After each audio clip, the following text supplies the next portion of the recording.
Hello students, अभी हम interference और डिफ्रैक्शन के न्यूमेरिकल्स कर रहे हैं। उसी पे बेस्ड हम एक न्यूमेरिकल आज करते हैं।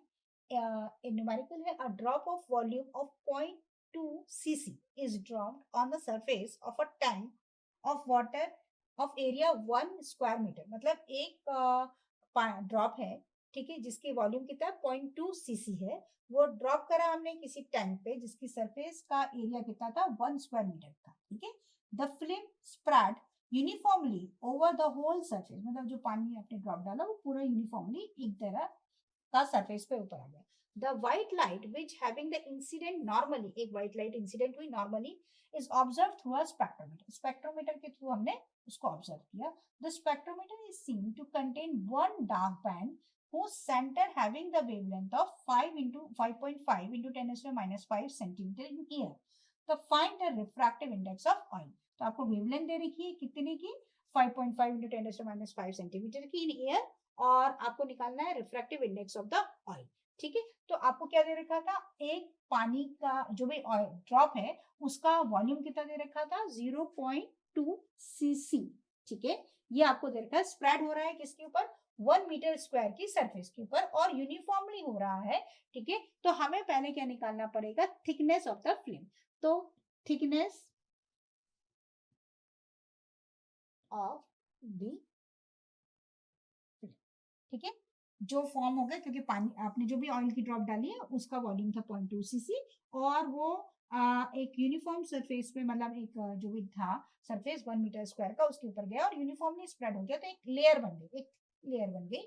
उसकी थिकनेस हमें निकालनी है, तो कितना था इसका 0.2 cc था, तो ये हो जाएगा 0.2 और कितना 1 मीटर स्क्वायर पर, ठीक है। तो it is 100 square, that will be come out to be 2 into आपका 10⁻⁵ सेंटीमीटर। ये आपकी हो गई थिकनेस ऑफ द फिल्म, ठीक है। अब आपको क्या बोल रहा है, the film appears to be dark after reflecting from the wavelength. तो जब डार्क हमको दिख रहा है तो डार्क की कंडीशन क्या होती है, 2 mu cos of r is equal to n lambda, ठीक है। तो कितना हो गया 2 mu cos of r is equal to n lambda for dark fringe के लिए,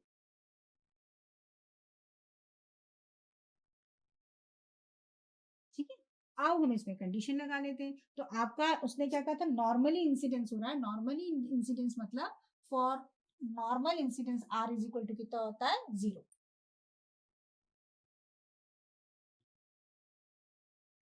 ठीक है। इंसिडेंस होने पर, नॉर्मल इंसिडेंस होने पर कितना हो गया आर इज इक्वल टू 0, मतलब यहाँ पर जो आर रखूंगी तो cos of 0 is equal to कितना हो जाएगा आपका 1, ठीक है। कॉस ऑफ 0 हो जाएगा आपका 1। तो अब आपके पास क्या निकालना है, आपको म्यू निकालना है, ठीक है। तो म्यू का फॉर्मूला कितना हो जाएगा n lambda, cos of r हो गया 1 डिवाइडेड बाय कितना हो गया 2t, ठीक है ना। आप डायरेक्टली भी लिख सकते हैं। तो इसका n इज इक्वल टू कितना हो गया आपके पास 1 हो गया इंटू 5.5 10⁻⁵, ये अपन ने निकाला था, डिवाइडेड बाय 2t, t की वैल्यू हो गई 2 इंटू 10⁻⁵, ये जो हमने यहाँ से फाइंड आउट करी, ठीक है। और वेवलेंथ आपको ऑलरेडी दे रखी थी 5.5 है ना, 10⁻⁵, इसको ढंग से लिख लेते हैं। तो 10⁻⁵, ये ऊपर ले जाइए, कैंसिल आउट हो जाएगा। So it will be come out to be 5.5 divided by 4, so it is 1.375। तो जो ऑयल है उसका रिफ्रैक्टिव इंडेक्स जो भी आपको ड्रॉप के लिए कहा गया था, तो उसका रिफ्रैक्टिव इंडेक्स कितना आ जाएगा आपका, यहाँ पर आपको कहा गया था refractive index of the oil निकालने के लिए, तो ऑयल का रिफ्रैक्टिव इंडेक्स कितना आ गया 1.1375।